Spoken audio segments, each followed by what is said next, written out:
Pompey Sound, your hourly update from Fratton Park, sponsored by Piglet's Pantry, the home of award-winning and handmade food on the South Coast. Championship rivals Blackburn Rovers and Portsmouth have eyed a Sunderland starlet this summer, and now a rival in the race has dropped out of the running for his signature. Blackburn Rovers and Portsmouth have been given the green light to pursue their interest in an in-demand Sunderland star. Sunderland won the Championship playoff final against Sheffield United in May to send the Black Cats back to the Premier League at the expense of the Blades. Following the promotion, League One and League Two sides have already been window shopping for some of Regis Lebrier's fringe squad members. As EFL Analysis exclusively revealed last week, EFL clubs want to sign Jenson Jones on loan from Sunderland this summer. Now both Blackburn and Portsmouth have been boosted in the pursuit of an in-demand Black Cat starlet, with a fellow rival in the transfer race making a decisive call in the saga. In early July, reports emerged that Blackburn and Portsmouth were targeting Nektarios Triantis from Sunderland, after his breakout campaign on loan at Scottish Premier League side Hibernian. Australian international Triantis impressed at Hibs, scoring 3 goals and notching 6 assists in 36 games, to play a pivotal role in his loan club's third-placed finish behind Celtic and Rangers. Triantis' agent sent Sunderland a warning earlier this summer, outlining that the versatile midfielder will not be a bit-part player for the Black Cats next season. Blackburn and Portsmouth faced competition from Bundesliga side St. Pauli and his former loan club Hibs for his signature this summer. But now, the Scottish top-flight side have dropped out of the race. The Daily Record report that Hibs have had to admit defeat in their fight to get Nektarios Triantis back. The Easter Road Club has been informed that the Australian won't be returning. He has big English Championship interest along with keen suitors from major European leagues and America. Now, the door is open for Rovers or Pompey to capitalise after the Triantis update and sign the 22-year-old, on the back of his outstanding season in Scotland.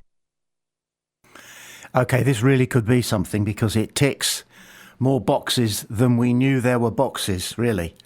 He's young, tick. He's Australian, tick. He's a holding central midfielder, tick. But there's more to it than just being Australian, tick. He's a Sydney boy. He's age 22, the same age, roughly, as Segicic and Matthews, who have been best friends since they joined Sydney FC's under-13s at around about the same time. The same day. They joined Sydney FC the same day. And I reckon that this boy Triantis must have been signing up for Sydney around about the same time. Certainly he was with Sydney for 4 years, having previously been with Sydney Olympic, but he was at the same club, at the same junior setup as Matthews and Segicic. Now, business is business. Football is business. That shouldn't make any difference in Triantis' decision and his agent's decision, whoever makes the decision. It seems as though he has definitely told Sunderland that he's off because he'll be warming the bench at best next season when they're in the Premier League, and he wants better than that for himself. He looks absolutely custom built, almost tailor-made for Pompey. So we wait with bated breath. But he looks good. He held his own, more than held his own, in what is a tough division, which is the Scottish top flight, where they play for keeps. And he more than held his own. So he can clearly look after himself, as Aussies can. But that extra little box that is ticked, that he's possibly already got 2, there's teaming with Australians, they're 10 a penny. It's all the Sydney boys. The larks they'll have if it happens. Fingers crossed. It would be a great addition, don't you think? John Mousinho is being reassuring about one key man's quest for full fitness in time for Oxford. He says, "Callum's fine. We wanted to give him 45 minutes at the weekend, and there was no way with a hamstring injury we were going to risk him playing on the surface at Hawks. He's definitely playing catch-up. He's 15 minutes behind everybody else in terms of playing time. That's because everybody pretty much got 60 across the board at the weekend, and Callum, we only ever wanted to do 45. So he's probably 2 or 3 days behind everyone else, but nothing to worry about. He'll be fine unless we sell him, of course. I'm confident Callum will be fine, and he will be okay for the first game of the season." Yes, we have to presume that last remark, he's fine, he'll be fine unless we sell him, of course, is tongue-in-cheek. Has to be. Because if there's anything in that, he wouldn't have said that, would he? He's curiously meticulous, isn't he, John Messino? To be able to say that Callum Lang is 15 minutes behind everybody else, there's a precision about that which is fascinating.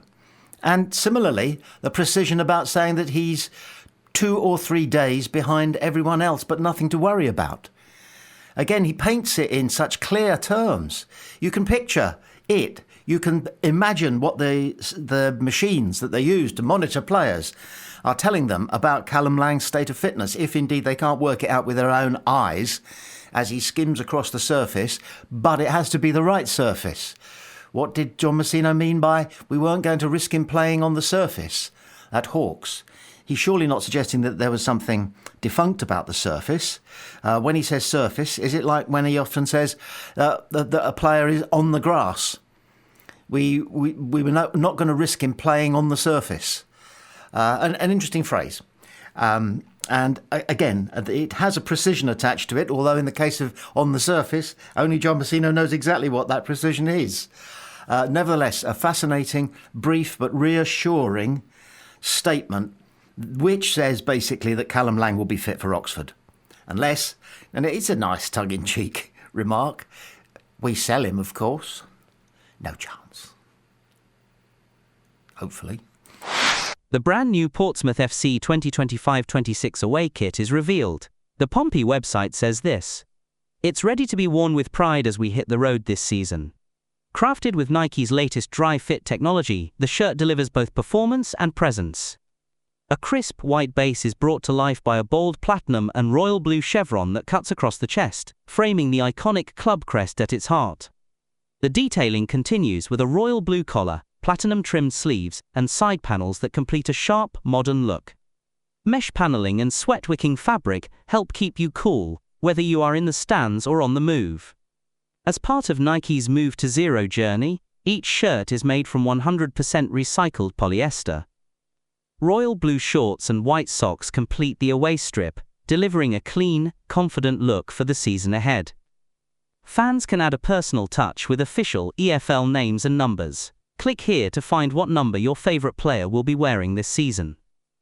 You can also include EFL Championship sleeve patches and Beboo sponsor patches to complete the look. Like the home kit, front and center is our main club partner, the University of Portsmouth, a symbol of shared ambition, innovation and community spirit. You will also spot the new branding of Aura.com, a name that's new to Pompey but backed by familiar faces, with many investors being long-time season ticket holder and proud supporters of the club. Local broadband provider Beboo continue on the sleeve, while Richmond Motor Group feature proudly on the men's shorts. The brand new Portsmouth FC 2025-26 away kit is revealed. The Pompey website says this: "It's ready to be worn with pride as we hit the road this season." Crafted with Nike's latest dry fit technology, the shirt delivers both performance and presence.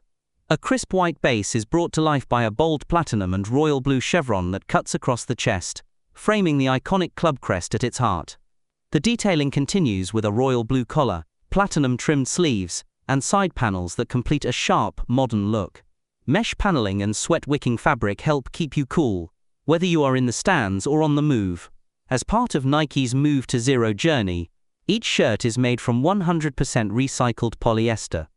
Royal blue shorts and white socks complete the away strip, delivering a clean, confident look for the season ahead. Fans can add a personal touch with official EFL names and numbers. You can also include EFL Championship sleeve patches and Beboo sponsor patches to complete the look. Like the home kit, front and center is our main club partner, the University of Portsmouth, a symbol of shared ambition, innovation, and community spirit. You will also spot the new branding of Aura.com, a name that's new to Pompey, but backed by familiar faces, with many investors being long-time season ticket holder and proud supporters of the club. Local broadband provider Beboo continue on the sleeve, while Richmond Motor Group feature proudly on the men's shorts, completing a lineup of partners who share our values and vision. I'm not going to dwell too long on kit. It rubs some people up the wrong way. You don't have to buy it. This is a good one, though. and it's being sold with all the right jargon, with chevrons and bold and what have you. And I'm absolutely certain, and having seen the images, I know I'm right, that the kit actually looks better than 100% recycled polyester sounds. It doesn't sound too swish, does it? But it's a good look. It's white shirt and white socks. So they're going to be spending a lot of money on ecological, biological washing powder in the laundry room. That's neither here nor there. We've got to put a poor away season behind us this coming season. And I imagine that changing the away kit from that turquoise, which I didn't care for personally, it just seemed a little bit dandy. And the white kit is smart and it's businesslike. And it's just a slightly new look for Pompey on the road, and we need all the help we can get on the road, obviously. I've just looked, by the way, Pompey are 120 to 1 with Betfair to win the championship. There's only £1 available to bet on it. That's to say there's one person has put up £1 and said to anybody, do you want the 120 to 1? And I think I might take them up on it just for the fun of it, because I think we'll do better than that, for sure. Now, do we have to announce a third kit? Will there be a third news flash at some point later today or later in the week? Don't we tend to have 3 kits for whatever reason, just in case both kits clash? But it seems that there will be a third kit. We haven't been told otherwise. So we'll bring you that breaking news as and when it happens. First, here on Pompey Sound.